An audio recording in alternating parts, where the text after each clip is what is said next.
Assalamualaikum warahmatullahi wabarakatuh. Sebelumnya izin memperkenalkan diri, nama saya Manda dengan NIM 2286240015, mahasiswi PPKN 2024 kelas A.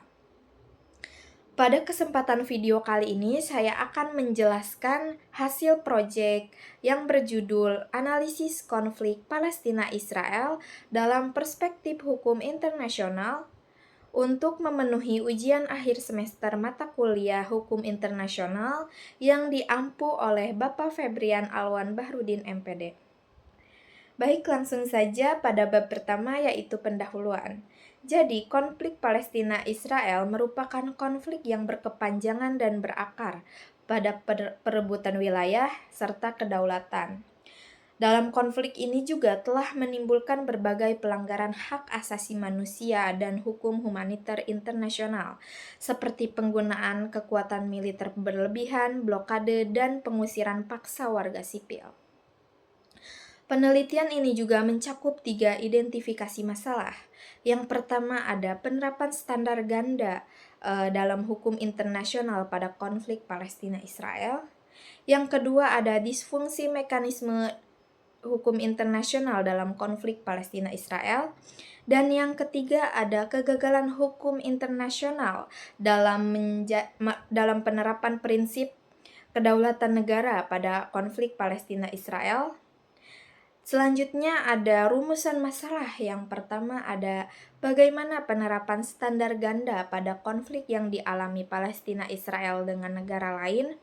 Yang kedua ada bagaimana mekanisme hukum internasional mengalami disfungsi dalam menangani konflik Palestina-Israel.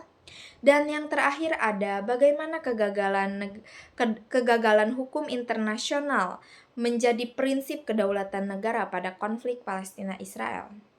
Adapun tujuan penelitiannya itu untuk menganalisis standar ganda hukum internasional, untuk mengkaji penyebab lemahnya mekanisme hukum internasional, serta untuk mengevaluasi kegagalan penegakan kedaulatan negara Palestina. Selanjutnya ada bab 2, yaitu kajian teori. Nah, pada bab ini membahas tentang konsep hukum internasional, mekanisme hukum internasional, peran mahkamah internasional, serta kedaulatan negara. Jadi, secara teori, hukum internasional bertujuan untuk menjaga perdamaian dunia. Namun, dalam praktiknya sering dipengaruhi oleh kepentingan politik di negara-negara besar. Selanjutnya ada bab 3, yaitu metodologi penelitian. Jadi, penelitian ini menggunakan metode kualitatif deskriptif dengan studi pustaka dan analisis dokumen.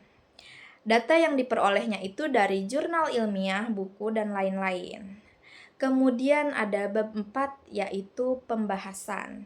Jadi hasil pembahasannya ini menunjukkan bahwa adanya standar ganda dalam penerapan hukum internasional. Pelanggaran yang dilakukan oleh Israel sering tidak diikuti sanksi tegas, serta mekanisme hukum internasional seperti PBB dan ICJ mengalami disfungsi akibat penggunaan hak veto dan lemahnya penegakan hukum internasional. Selanjutnya bab terakhir, yaitu kesimpulan.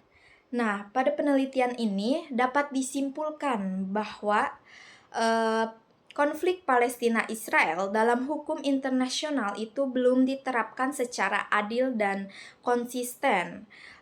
Kepentingan politik global itu menjadi penghambat utama dalam penegakan hukum dan pelanggaran hak asasi manusia, sehingga penyelesaian konflik secara adil itu masih sulit terwujud.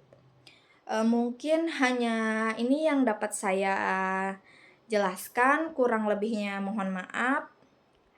Terima kasih. Wassalamualaikum warahmatullahi wabarakatuh.